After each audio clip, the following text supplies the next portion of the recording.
எல்லாருக்கும் வணக்கங்க. இன்றைக்கி நம்ம பார்க்க போகிறது தேங்காய் பால் சாதம் தான் பார்க்க போகிறோம். அரைமுறி தேங்காவை பாலாக எடுத்துக்கிடலாம். ஃபஸ்ட்டு இது ரொம்ப ஈஸியான ரெசிபி, கம்மியான பொருளை வச்சு தான் செய்ய போகிறோம். தேங்காய் பால் இப்போ எடுத்தாச்சு. இதுக்கு தேவையான பொருட்கள் என்னெல்லாம்ங்கிறத பார்த்துடலாம். தேங்காய் பால், வெங்காயம், மல்லி புதினா,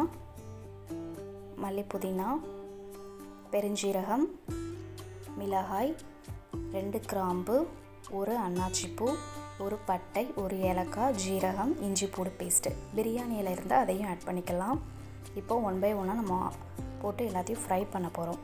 அரிசி இன்றைக்கி நான் நார்மல் ரைஸில் தான் செய்ய போகிறேன். 1 கப் அரிசி எடுத்தோம் அப்படின்னா 2 கப் மில்க் எடுத்துக்கோங்க. இதே பாஸ்மதி அரிசியாக இருந்துச்சுன்னா 1 கப் அரிசிக்கு 1.5 கப் மில்கே போதுமானது தான். இப்போது கொஞ்சமாக நெய் ஆட் பண்ணிவிட்டு கொஞ்சமாக எண்ணெயும் ஆட் பண்ணிக்கிறேன். கம்மியாகவே ஆட் பண்ணால் போதும் எண்ணெய்லாம். ஏன்னா ஆல்ரெடி தேங்காயில் நமக்கு நிறைய ஆயில் இருக்கும், ஆயில் கண்டென்ட்டு. இப்போது 1 by 1 எல்லா ஸ்பைசஸையும் போட்டு ஃப்ரை பண்ண போகிறோம். பெருஞ்சீரகம், ஜீரகம் போட்டாச்சு.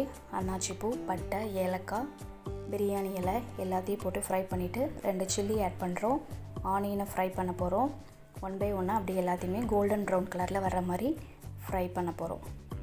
சில்லி எக்ஸ்ட்ரா வேணுங்கிறவங்க, உரப்பாக சாப்பிடணும்னு ஆசைப்பட்றவங்க 4 சில்லி கூட ஆட் பண்ணிக்கலாம். நம்ம அரிசிக்கு தகுந்த மாதிரி. நான் இன்றைக்கி 2 சில்லி தான் போட்டிருக்கேன், உரப்பு கம்மியாக இருக்கணுங்கிறதுக்காண்டி. ஆனியன் ஆட் பண்ணியாச்சு. கோல்டன் ப்ரௌன் கலரில் வர வரைக்கும் ஃப்ரை பண்ணிவிட்டு இஞ்சி பூடு பேஸ்ட் ஆட் பண்ணிக்கலாம்.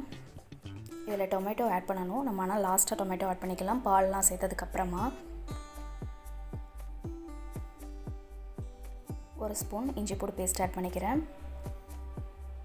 எண்ணெய் கம்மியாக ஊற்றுங்க, இல்லைன்னா நம்ம குக்கரில் வச்சுட்டு லாஸ்ட்டு ஃபைனலாக வரும்போது அதில் ஒரு மாதிரி எண்ணெய் மிதக்கிற மாதிரி இருக்கும், சாப்பிட முடியாது.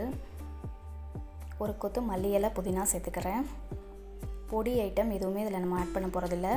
சிம்பிளாக செய்யக்கூடிய, டக்குன்னு செய்யக்கூடிய ஒரு ரெசிபி இது.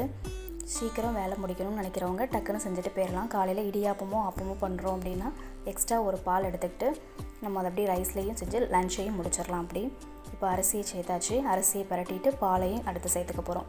நார்மல் ரைஸ்ங்கிறதுனால 1 கப் ரைஸ்னால் 2 கப் மில்க் எடுத்துக்கிறேங்க, இல்லைனா 1.5 கப் எடுத்தாலே போதும். பாஸ்மதினா தேவையான அளவு உப்பு போட்டுக்கிறேன். குக்கரில் 2 விசில் வச்சு எடுக்க போகிறோம். ஹை ஃப்ளேமில் 1 விசில் வச்சுட்டு லோ ஃப்ளேமில் 2 விசில் வைங்க. சூப்பராக நல்லா உதிரியாக ரெடி ஆகிடும். எனக்கு குலைவாக தான் வேணும் அப்படிங்கிறவங்க நம்ம 1.5 கப் மில்க் எடுக்கும் அப்படின்னா எக்ஸ்ட்ரா ஒரு 1/4 கப் எடுத்துக்கிடலாம், குலைவாக சாப்பிடணும்னு ஆசைப்படுறவங்க. இப்போ ஃபைனலாக தக்காளி சேர்த்துட்டு நம்ம குக்கரை விசில் பண்ண போகிறோம். சட்டுன்னு செஞ்சிடலாம். ரொம்ப ஈஸியான ரெசிபி தான் இது. குழந்தைங்களுக்கு லஞ்ச் பாக்ஸ்க்கு கூட கொடுத்து விடலாம். உரப்பும் இருக்காது, டேஸ்ட்டாகவும் இருக்கும், ஈஸியாகவும் வேலை முடிஞ்ச மாதிரி இருக்கும் நமக்கு. பார்த்திங்களா எப்படி 2 விசில் வச்சதுக்கப்புறம் எப்படி வந்திருக்குன்னு. நல்லா உதிரியாக பொலன்னு அழகாக வந்திருக்கு. இது கூட நம்ம மட்டன் கிரேவியோ, சிக்கன் கிரேவியோ, இல்லை வெஜ் கிரேவியோ எதுனாலும் ஆட் பண்ணிக்கலாம் சாப்பிட்றதுக்கு. பட் ஆனால் இன்றைக்கி நான் எதுவுமே பண்ணுறதில்ல. சிக்கன் வச்சு சாப்பிட்டா இன்னும் நல்லாவே டேஸ்ட்டாக இருக்கும். பட் ஆனால் இன்றைக்கி நான் ஆனியன் ரைத்தா ஒன்லி ஆம்லேட் மட்டும் தான் போட போகிறேன். பாஸ்மதி அரிசியில் நம்ம பண்ணோம் அப்படின்னா பிரியாணி டேஸ்ட்டு அப்படியே இருக்கும். பட் நார்மல் ரைஸ்னாலும் நல்லா தான் இருக்கும். நம்ம டக்குன்னு செய்யணும்னு நினச்சோம்னா நார்மல் ரைஸ்லேயே செஞ்சாலும் நல்லா தான் இருக்கும்.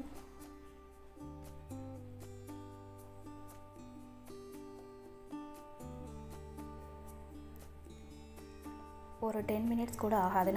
ஆல்ரெடி நம்ம பால்லாம் எடுத்து வச்சுருந்தோம்னா டக்குன்னு செஞ்சிடலாம். இப்போ இது கூட நான் தயிர் வெங்காயம் வச்சுருக்கேன். ஒரு ஆம்லேட் மட்டும் போட்டுக்க போகிறேன். ரொம்ப ஈஸியாக வேலை முடிஞ்ச மாதிரி இருக்கும். நீங்களும் இதே மாதிரி உங்கள் வீட்டில் ட்ரை பண்ணி பாருங்கள். என்னோடய சேனல் உங்களுக்கு பிடிச்சிருந்ததுன்னா கண்டிப்பாக சப்ஸ்கிரைப் பண்ணுங்கள். இன்னொரு வீடியோவில் உங்களை மீட் பண்ணுறேன். Until then, bye from Lux. Bye bye.